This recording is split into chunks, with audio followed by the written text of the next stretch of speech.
Lieutenant general retired Faiz Hamid को फौजी तहवील में क्यों लिया गया?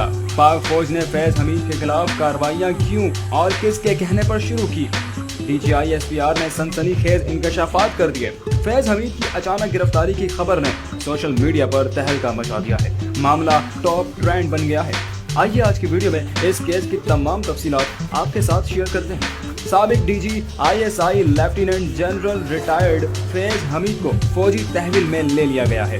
पाक फौज के शोबा ताल्लुकात आम्मा ISPR के मुताबिक साबिक DGI-SI lieutenant general retired Faiz Hamid के खिलाफ सुप्रीम कोर्ट के हुक्म पर टॉप सिटी की कोर्ट ऑफ इंक्वायरी शुरू की गई है।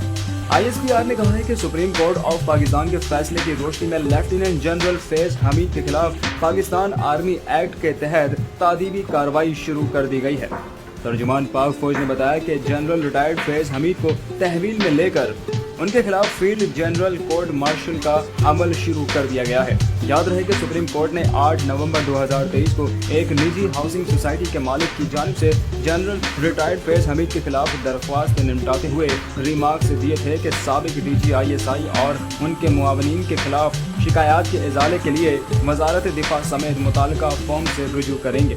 चीफ जस्टिस काजी फाइज ईसा, जस्टिस अमीनुद्दीन और जस्टिस अतहर मुश्तमिल सुप्रीम कोर्ट के बेंच ने टॉप सिटी हाउसिंग स्कीम के मालिक माज अहमद खान की जानिब से दायर दरख्वास्त पर समाअत की। दरख्वास्त के मुताबिक 12 मई 2017 को पाकिस्तान रेंजर्स और इंटर सर्विसेज इंटेलिजेंस ISI के अहलकारों ने दहशतगर्दी के एक मुबैना केस के सिलसिले में टॉप सिटी के दफ्तर और माज खान की रिहाइशगाह पर छापा मारकर सोने और हीरो के जेवरात और रकम समेत कीमती सामान लूट लिया। दरख्वास्त में मजीद कहा गया कि lieutenant general retired Faiz Hamid के भाई सरदार नजफ ने सालिसी की और मसला हल करने की कोशिश की। बरियत के बाद जनरल रिटायर्ड फैज हमीद ने माज खान से उनके कजन के जरिए मुलाकात का बंदोबस्त करने के लिए राब्ता किया, जो कि फौज में एक ब्रिगेडियर है। दरख्वास्त में दावा किया गया है कि मुलाकात के दौरान जनरल फैज हमीद ने दरख्वास्त गुजार को कहा कि वो छापे के दौरान छीना गया 400 तोला सोना और नकदी के सिवा कुछ चीजें वापस कर देंगे।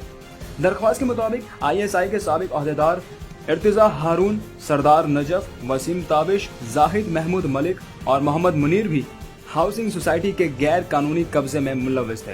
जाहिद असलम ने अपनी शिकायत में दावा किया है कि माज खान माहाना तनख्वाह के एवज उनके रियल एस्टेट के कारोबार की देखभाल करते हैं, ताहम मुबैना तौर पर धोखाधड़ी से उन्होंने उनकी जायदाद अपने नाम मुंतकिल कर ली और जब उन्होंने जमीन वापस लेने की कोशिश की तो माज अहमद खान ने उन्हें संगीन नताइज की धमकियां दी।